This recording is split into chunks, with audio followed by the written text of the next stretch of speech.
Всем привет, с вами Терича. Сегодня Сами нам расскажет немного про как вообще воспитывают детей в Японии, как молодая японская мама. Что более популярно в Японии, грудное или искусственное вскармливание? 混合が多いんじゃないかな多分。わかんないな。なんかこのぐらい母乳やった方がいいとかあるの？2週間ぐらいは必要な栄養というか、うんうんうんとか免疫が入ってるから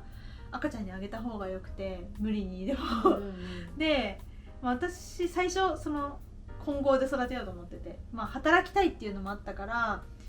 赤ちゃんを誰かに預けた時に母乳だけで育ててると飲まなかったりしたら、それも聞かれるの。1週間検診の時に調子どうですかみたいな。で私はもう1週間で辛すぎて、やっぱりもう私はミルクにしますって言っちゃったんだけど、なるほど。そしたらただ10日から 2週間ぐらいは必要な栄養が出てるから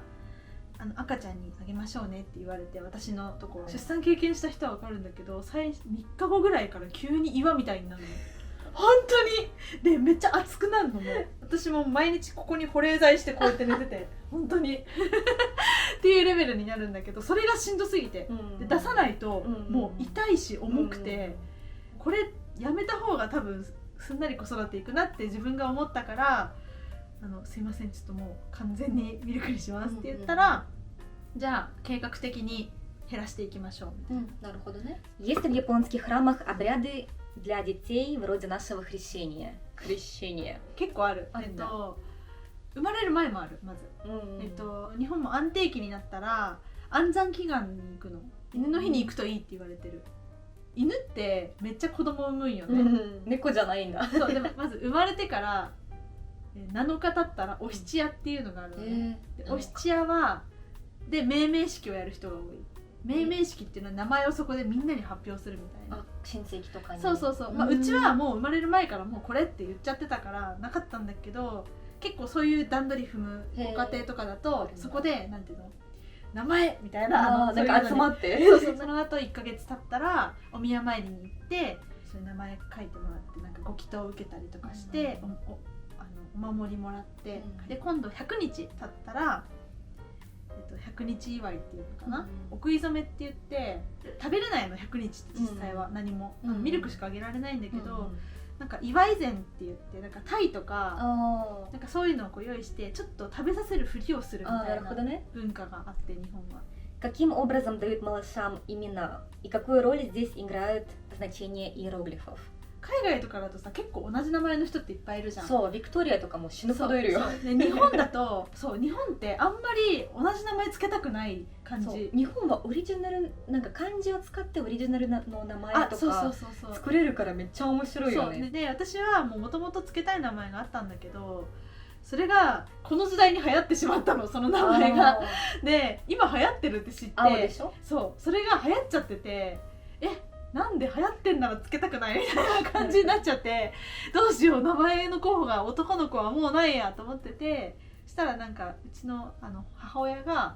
たまたま何個か出してた候補でシンプルだけどちょっと変わった名前みたいなのを目指してたから、うちらは特にすごい深い意味を込めたいとかもなくて、なんかこうみんなが呼びやすくて相性が良ければいいかなぐらいな。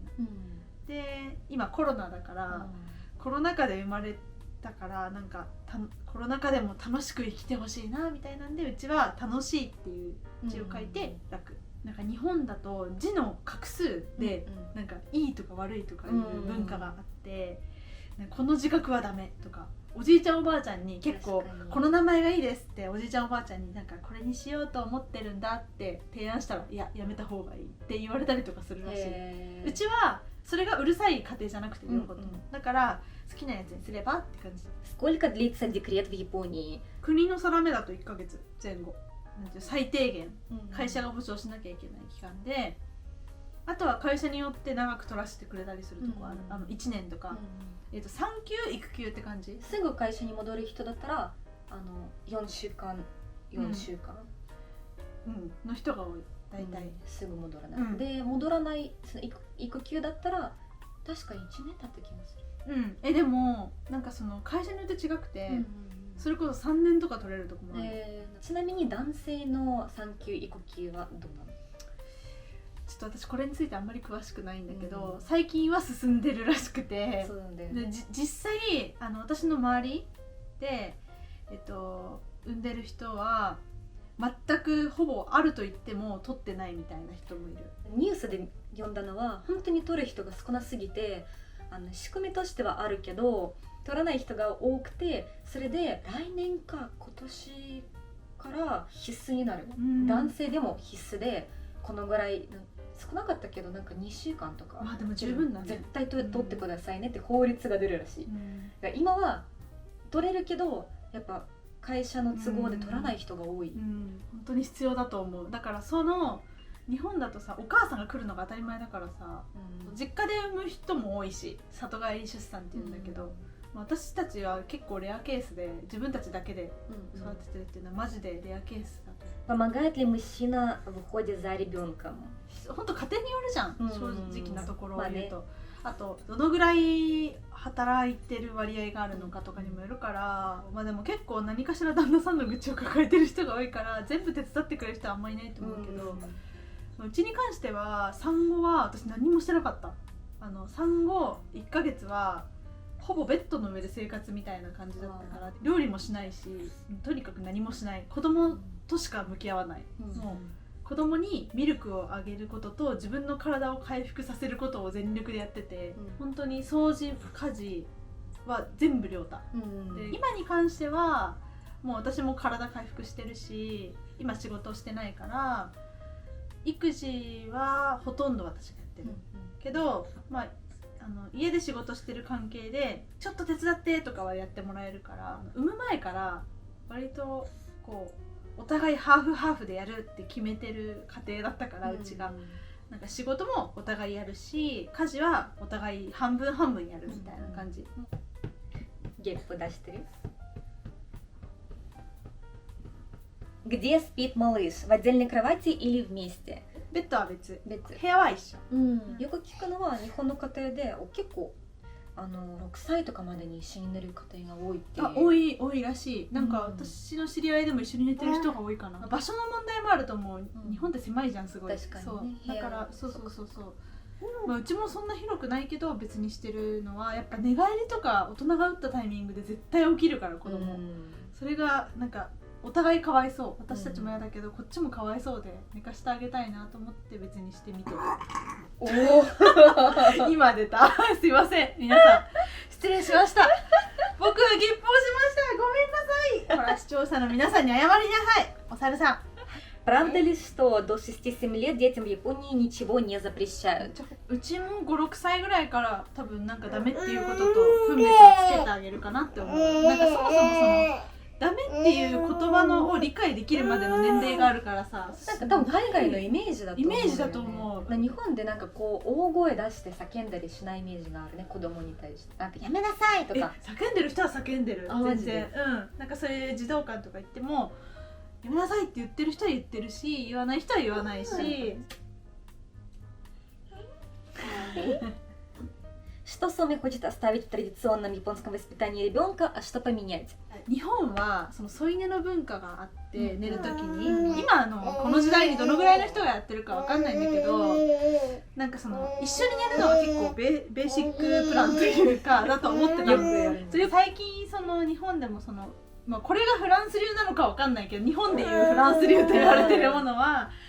別室で寝たりとか、夜泣きに対してもフランスだと夜泣きで起きないお母さんたちは、夜はもう起きないっていう姿勢を見せるみたいな。なるほどね。でそうすると子供もだんだん理解して癖もついてきて夜泣かなくなるみたいな、2ヶ月目ぐらいからそれをやり始めて、なんていうの、夜泣きでできるだけ起きない感じにしてたら夜泣かなくなって、本当にうちは、まあ、それも本当に個体差あると思うけど、今半年だけど授乳4回で夜9時に寝て朝6時から7時とかに起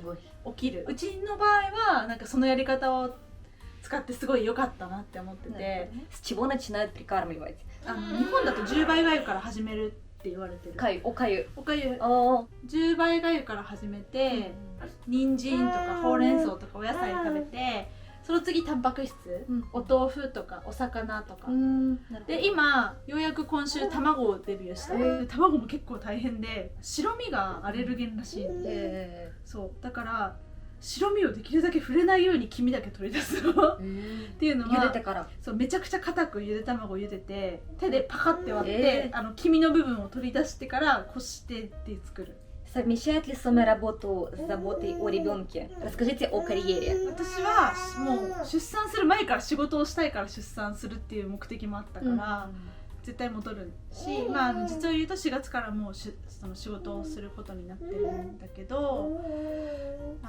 まあそれも本当人それぞれ性格があって、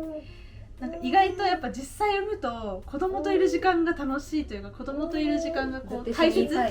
すぎて、自分が思ってたより仕事の復帰はやっぱ遅れてるし、まあ私は仕事に戻る。でその時に保育園に扱ってもらう。そうだね。その保育園決めてから仕事も進めようってなってるから。で保育園は今うちだと週5で1日8時間見てくれる。結構保育園も日本で無料じゃないよね。3歳から、中学校までは義務教育として無償に基本無償になってる、ベーシックだと。だけど3歳までの間に仕事をしたい人はお金を払わなきゃいけなくて、その金額は結構もうその保育園とか家庭の事情によって様々かなって感じ。さっき聞いた話としては、2万円から6万円のところもあるし、そうもっと行くとこもあるし、まあその一番安くてもでも2万ぐらいはかかっちゃうと思う、その0歳から預けようとなると。なんかそもそも仕事をする理由が、まあもちろん子供を育てるために稼ぎたいっていうのもあるけど、自分のメンタル的な面も結構大きくて、仕事をしてることで子供と楽しく向き合える。子育てに関して本当になんか他の人からの評価を気にしてたらマジでノイローゼになると思うから、一つ言えるのは本当に子供のことを考えてその人がやってるなら全部正解だと思うし、本当にお母さんが幸せであれば子供は幸せだと思うから、なんかそのお母さんがストレス溜まる方を子供のためにって言って選ぶのはなんかあんま子供にとって良くないんじゃないかな。めっちゃわかる。賛成。私のこと忘れたのか。かわいい。忘れたのか？かわいい。じゃあバイバイか？はい。たっくん、さめちゃん、ありがとう。インタビュー。Спасибо.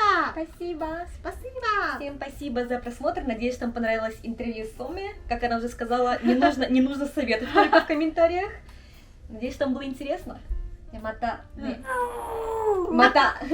пока. Всем пока. Пока. ずっと見てる。バイバイ。